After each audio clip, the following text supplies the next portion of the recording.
যখন সুইদু প্রথম বলেন যে আমরা দোল উৎসব একদম সমুদ্রের কাছে দীঘাতে করব, এর একটা তাৎপর্য আছে। জগন্নাথ ধাম হচ্ছে, আর ঠিক কয়েকদিন পরে তার শুভ উদ্বোধন হতে চলছে।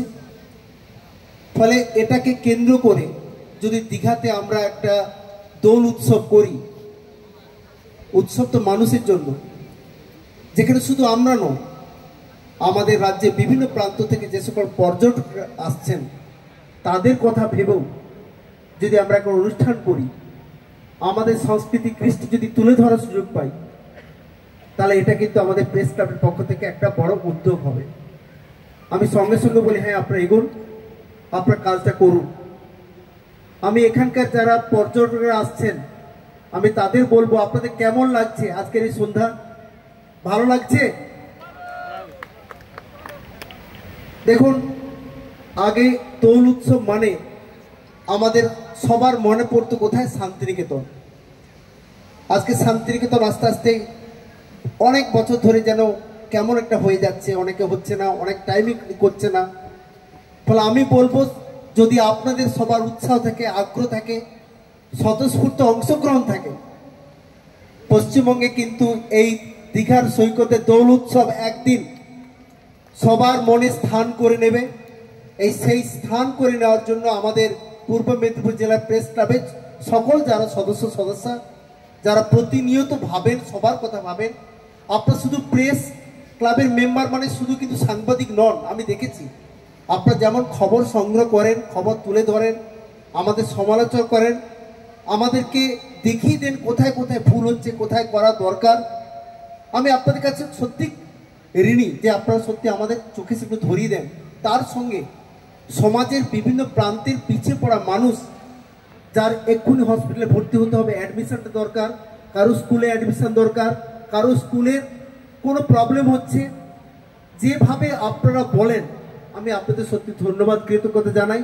যে সাংবাদিকতার পাশাপাশি যেভাবে আপনারা মানুষের পাশে দাঁড়ান, এটাই কিন্তু আপনাদের বৈশিষ্ট্য। ফলে আপনাদের যে পথ চলা শুরু হয়েছে, এই পথ চলতে থাকবেন এবং আপনারা অনেক দূর পর্যন্ত আপনারা পৌঁছাবেন। আপনারা এইভাবে মানুষের জন্য কাজ করে যান, আমরা তো আপনাদের সাথী আছি।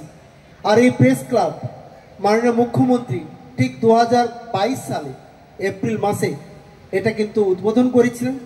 উনি প্রায় 2 ঘন্টা সময় দিয়েছিলেন এবং ওনার আশীর্বাদ নিয়ে, ওনার সাহায্য সমর্থন নিয়ে কিন্তু আজকে আমরা এই পূর্ব মেদিনীপুরের প্রেস ক্লাব তারা এগিয়ে চলেছে এবং আজকের এই সুন্দর একটা অনুষ্ঠান তারা উপহার দিচ্ছে।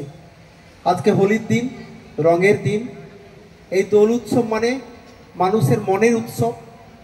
ভেদাভেদ ভুলে সর্বধর্ম সর্ববর্ণ একসঙ্গে আমরা সবাইকে রাগিয়ে দেব, সবাই সবার কথা ভাববো, সবাইকে নিয়ে চলবো। শুধু আমারটা না, আমাদের কথা ভাবতে হবে, আমাদের কথাটা বলতে হবে, উচ্চারিত হতে হবে। এইটুকু আপনাদের বলবো। সবাই খুব ভালো থাকুন। আর কথা নয়, আপনাদের গান হোক, সাংস্কৃতিক অনুষ্ঠান হোক, সবাই যারা ট্যুরিস্ট এসছেন, আমি তো আপনাদের বলবো যারা ট্যুরিস্ট এসছেন তারা কিন্তু অনেক কৃতিত্বের সঙ্গে তারা অনেক সাংস্কৃতিক এই ধরনের কাজ করেন। যদি কোনো ট্যুরিস্টকে কেউ যদি চান স্বতঃস্ফূর্তভাবে, আপনারা প্লিজ মঞ্চে ডেকে নিন, তাকেও পারফর্ম করার সুযোগ দিন।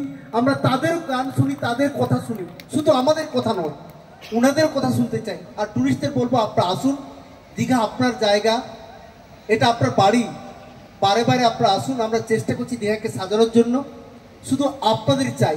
আপনারা যদি থাকেন, উৎসাহিত করেন, আমাদের আরও ইচ্ছা করবে দীঘাকে ঘিরে আরও কাজ করার। জগন্নাথ মন্দিরের উদ্বোধন আপনারা জানেন, মাননীয় মুখ্যমন্ত্রী ঘোষণা করেছেন। 29 তারিখ এখানে পুজো হবে, যজ্ঞ হবে, 30 তারিখে শুভ উদ্বোধন হবে। আপনারা সবাই আসুন, সবাই প্রভুর দর্শন নিন, সবাই ভালো থাকুন। প্রভুর কাছে আমরা আশীর্বাদ চাইব, ভগবানের কাছে সবাই যেন তিনি সবাইকে সুস্থ রাখেন, ভালো রাখেন। শুধু একটা রিকোয়েস্ট, দীঘাতে যখন আসবেন, দীঘা যেন সবাই পরিষ্কার পরিচ্ছন্ন থাকে, প্লাস্টিক থেকে যা কিছু নোংরা নির্দিষ্ট স্থানে ফেলুন। এই দীঘা কিন্তু আপনার, একে আপনাকে আমাকে সবাইকে বাঁচিয়ে রাখতে হবে। আপনি খুব এনজয় করুন, আনন্দ করুন, সবাই খুব ভালো থাকুন। শুভেচ্ছা দিয়ে আমার বক্তব্য শেষ করছি। নমস্কার। সঞ্চালনার দায়িত্বে